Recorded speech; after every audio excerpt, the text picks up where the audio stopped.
Bonjour, troisième étape de notre travail sur la Renaissance artistique. Nous allons voir maintenant comment elle est partie d'Italie pour se propager dans le reste de l'Europe. Dans un premier temps, il faut qu'on s'intéresse à quels sont les trois principaux foyers italiens, d'où sont partis finalement tous les phénomènes de la Renaissance. Les trois principaux, on va les centrer sur trois grandes villes. La première, c'est Florence, en Toscane. La deuxième, c'est Rome, dans le Latium. Et enfin, nous allons avoir Venise, sur les bords de la mer Adriatique. La plus importante, finalement, de ces sources de la Renaissance artistique, ça va être Florence. Florence, on en a déjà parlé, c'est à l'instigation des Médicis. Ces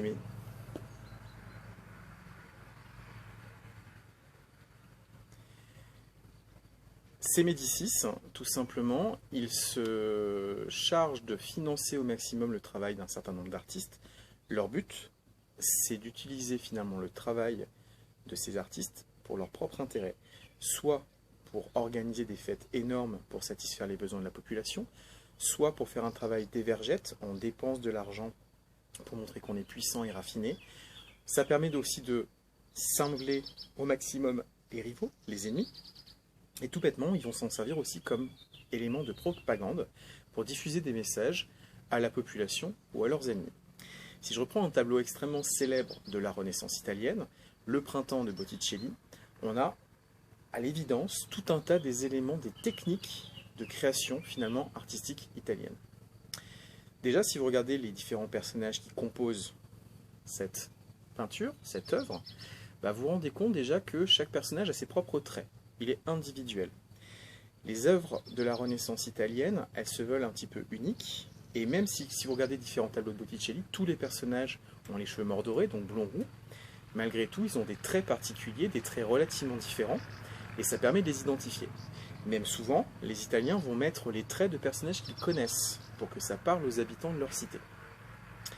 Ici aussi, on a une volonté de représenter la réalité, la fluidité des mouvements. On a mis finalement un travail qui se veut beau et le plus réaliste possible, mais avec de nouveaux sujets. C'est-à-dire qu'on sort un petit peu de tous les travaux qui étaient sur la Vierge, sur les scènes de la vie religieuse. Ici, on a intégré quelque chose de très nouveau, c'est-à-dire tout simplement l'utilisation de la mythologie grecque ou romaine et de l'Antiquité. Si on décompose ce tableau, si je pars de gauche à droite par rapport à l'œuvre, à gauche, vous avez un jeune homme qui a l'air d'être en train de ramasser des fruits, enfin de cueillir des fruits. Alors ça pourrait ressembler à des abricots, ça pourrait ressembler à des pommes. Pour l'instant, on ne sait pas trop.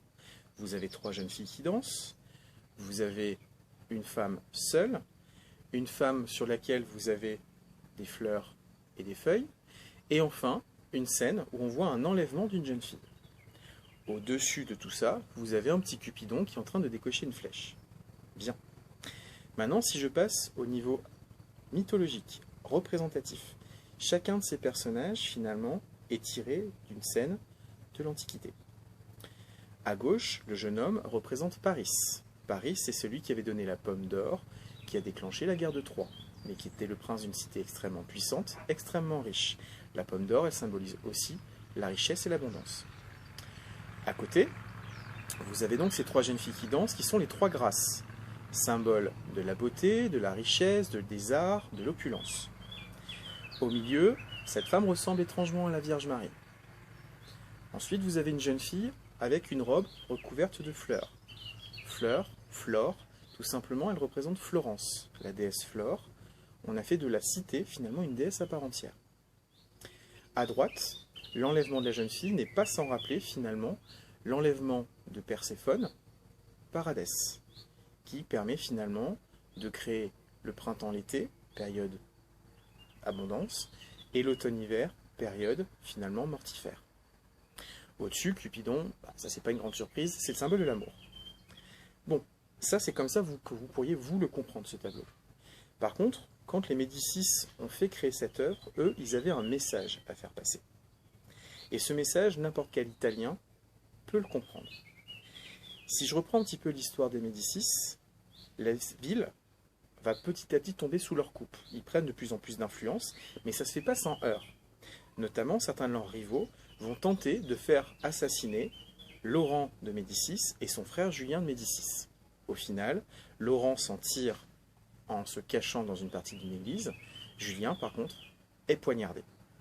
Et c'est ça qu'ont voulu représenter les Médicis sur ce tableau dans la commande qui a été faite directement à Botticelli. C'est-à-dire que l'histoire, ça vous montre en 2 temps une Vierge Marie qui se tourne en direction du jeune homme qui a les traits de Julien de Médicis.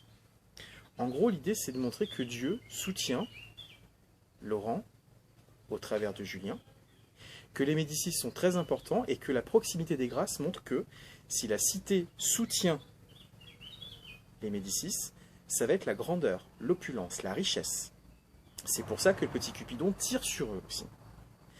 A l'inverse, si vous soutenez les ennemis des Médicis, vous avez Flore qui va se faire enlever comme Perséphone et amener à la fin de la ville. C'est-à-dire qu'en gros, on est en train de dire à la population, c'est le temps de faire votre choix. Ou vous soutenez les Médicis pour la grandeur de Florence, ou vous soutenez, à l'inverse, leurs ennemis, et ça sera la fin de Florence. Donc on voit que on utilise des techniques, la réalité, la mythologie, la beauté, mais dans un but ici de propagande. Autre grand foyer de la Renaissance italienne, Rome. C'est le pape là-bas qui va largement financer les travaux, et notamment pour faire des bâtiments majestueux. Le plus emblématique de tous, c'est la chapelle Sixtine. Il va faire appel à Michel-Ange, qui va travailler sur la chapelle Sixtine pour en faire l'un des bâtiments les plus majestueux de cette époque. Notamment, parmi les travaux de la chapelle Sixtine, il y a une peinture qui est extrêmement importante, extrêmement célèbre, celle où on voit Dieu toucher le doigt, finalement, d'Adam pour donner la naissance du monde. Cette peinture, elle est exceptionnelle à plus d'un titre. Déjà, si on regarde les mouvements des personnages, on se rend compte que finalement, là aussi, on a voulu représenter la réalité. Les plis de la peau, les mouvements, les proportions, quelque chose qui est important aussi. Et puis surtout, quelque chose qui est assez rare à cette époque, la nudité qui réapparaît.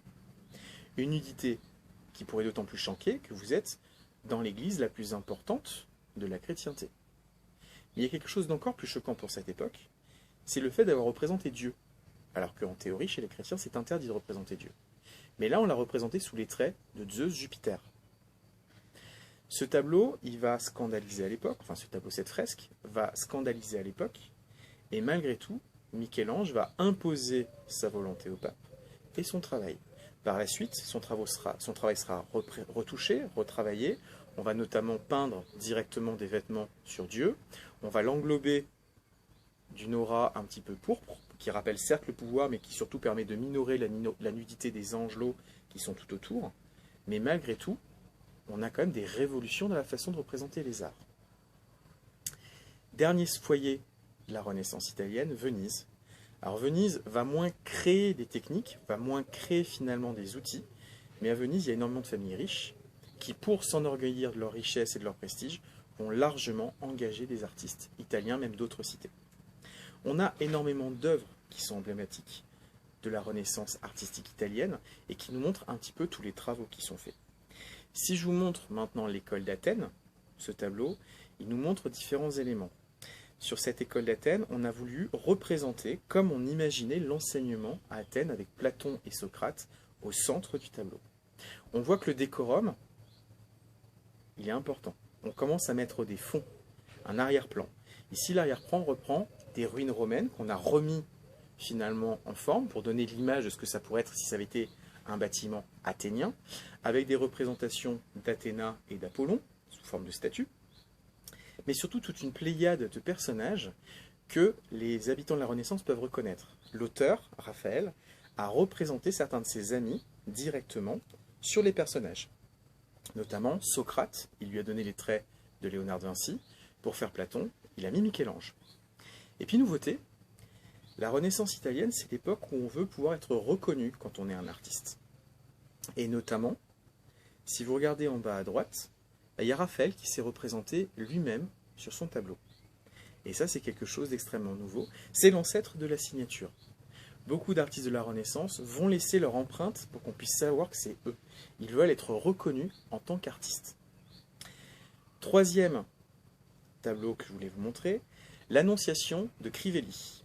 Alors, un tableau somptueux, extrêmement riche, très décoré, très détaillé, qui montre un souci finalement de montrer la beauté, mais qui nous montre aussi une nouvelle technique, la perspective. Si au Moyen-Âge, on ne montrait pas les profondeurs, tous les plans étaient collés les uns aux autres, si vous étiez devant ou derrière, vous faisiez la même taille, les humains étaient souvent plus grands que les bâtiments, ici, on respecte les proportions, les mouvements, mais aussi la profondeur.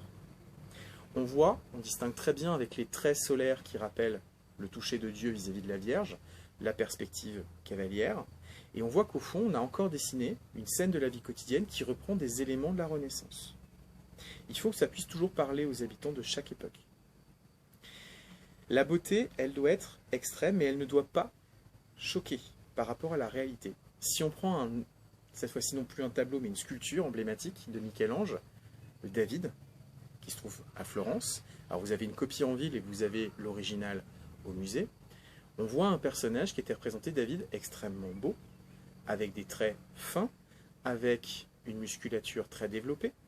Et on voit qu'on a repris des éléments de l'Antiquité. Si vous regardez derrière la jambe de David, vous distinguez un morceau de tronc d'arbre. Tout simplement, c'est pour renforcer la structure, pour éviter qu'elle ne casse, comme on faisait dans l'Antiquité. Un trompe-l'œil finalement, mais qui permet de restructurer l'ensemble. Par contre, la perfection de ce David est contrebalancée par la taille de sa main. Si vous regardez, il a une main énorme. C'est tout simplement pour rappeler que c'est un manuel, puisque c'est un pâtre, un berger, qui utilise sa fronde pour se battre. Et il a voulu montrer cette petite particularité pour montrer que la beauté, c'est aussi dans la réalité. Tous ces modèles, ils vont être connus en Italie, certes, mais petit à petit, ils vont se diffuser dans d'autres régions du monde. Les marchands vont vendre des œuvres d'art, vont parler de ce qu'ils ont vu, les grands nobles veulent pouvoir récupérer finalement des techniques, envoient des artistes se former en Italie, et puis petit à petit, ils vont vouloir former leurs propres ateliers, développer leurs propres techniques. Autre chose qui peut avoir une incidence relativement forte pour développer la Renaissance hors d'Italie, ce sont les guerres. Étonnamment, alors qu'on est à l'encontre des prérogatives ou des valeurs des humanistes, durant les guerres d'Italie, au cours desquelles les rois de France revendiquaient le royaume de Naples, puis le royaume de Milan, on n'a jamais gagné un morceau de territoire. Par contre, on a ramené dans nos valises, avec nos armées, des œuvres d'art, des techniques, des livres, et surtout des artistes. Le plus célèbre, encore une fois, Léonard de Vinci, qui est rentré avec François Ier, qui s'est fait engager par François Ier sur la fin de sa vie. Alors il n'a pas créé de nouvelles œuvres d'art importantes, parce qu'il commençait à être très vieux. Par contre, il est responsable de la création à Chambord d'un fabuleux château, autour d'un escalier qui doit permettre d'éviter de se croiser, qui est symbolique pour ce château, et qui montre bien que par contre, quand la Renaissance artistique se diffuse hors d'Italie, elle doit coller en fonction des volontés des nouvelles régions. En France, dans les Flandres notamment, qui seront des régions où vont se développer largement ce système-là, on va voir petit à petit des œuvres qui reprennent des éléments de la mythologie, mais cette fois-ci la mythologie religieuse chrétienne. La mythologie gréco-romaine, les Flamands, ça ne leur parle pas beaucoup, hein, ils n'ont pas été conquis par les Romains. Par contre, on va avoir des représentations de la Vierge, comme ici les travaux d'Holbein, les travaux de Van Eyck, les travaux de différents auteurs, qui nous montrent des représentations de la Vierge sous différentes formes, selon les préceptes italiens, avec de nouvelles techniques. Notamment, c'est l'époque où va apparaître la peinture à huile. On va arrêter de créer ces pigments au fur et à mesure pour pouvoir travailler plus facilement dans la durée, dans la longueur. On va aussi coller un petit peu aux préceptes. On signe les œuvres. Dans les époux Arnolfi de Van Eyck c'est représenté dans le tableau, dans le miroir qui est au fond du tableau. Un tableau qui est assez important pour cette époque, le tableau sur les ambassadeurs de Holbein, qui nous montre deux éminents membres de la noblesse française, un noble d'épée à gauche, un noble de robe à droite, qui sont des ambassadeurs du roi de France à l'étranger, qui ont voulu se faire représenter dans leur toute grandeur. Ils ont voulu se mettre dans leurs plus beaux habits, montrer leur richesse, et ils ont mis des éléments culturels au milieu. Le luth, le globe, le livre ouvert, tout ça, c'est censé montrer finalement l'intelligence, la grandeur de ces deux personnages. Et pourtant, quand ils ont passé commande, l'auteur a voulu mettre sa propre petite pierre.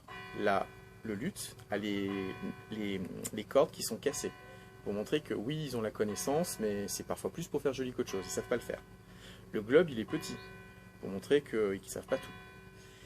Le but, c'est de montrer que oui, ils sont intéressés à la connaissance, mais pas pour la connaissance, pour s'en servir finalement pour se flatter eux-mêmes. Et puis surtout, on a une espèce de tache un peu bizarre en bas du tableau, qui, si vous mettez dans un angle, bah, vous vous rendez compte qu'en fait, c'est un crâne qui aurait été tourné en perspective pour pouvoir finalement être représenté sans être immédiatement visible. Ce type de tableau, c'est ce qu'on appelle des vanités. C'est pour vous dire, ok, t'es grand, t'es tout puissant là tout de suite, mais un jour, bah, comme tout le monde, tu vas mourir. Et puis, si t'as vraiment pas de bol, de toute façon, le roi de France, il n'aura plus besoin de toi, il peut te jeter comme il veut. C'est rappeler finalement l'homme à sa condition d'être humain, fragile. Alors vous allez me dire, les deux commanditaires de ce tableau, ils auraient pu s'opposer à ça. Ouais, ils auraient pu. Mais finalement, ça veut dire que l'auteur a pris le temps de s'intéresser à eux. Et le fait d'accepter ça, ça veut montrer qu'ils ne sont pas orgueilleux, mais humbles. Donc, dans les valeurs de l'humanisme. Donc, petit à petit, tout ce modèle se transforme, se diffuse, et va gagner différentes régions d'Europe. L'imprimerie va se développer dans différentes régions d'Europe. Lyon est un grand centre d'imprimerie, c'est normal, c'est déjà une ville bancaire grâce aux banquiers italiens qui sont installés sur place. On va aussi avoir le développement des universités qui vont se renforcer, qui vont attirer de plus en plus de monde, et puis ces artistes qui vont être engagés petit à petit. Je vous remercie de votre attention, on continuera la prochaine fois. On verra cette fois-ci comment se passent les grandes découvertes. Je vous souhaite une bonne soirée et à très vite.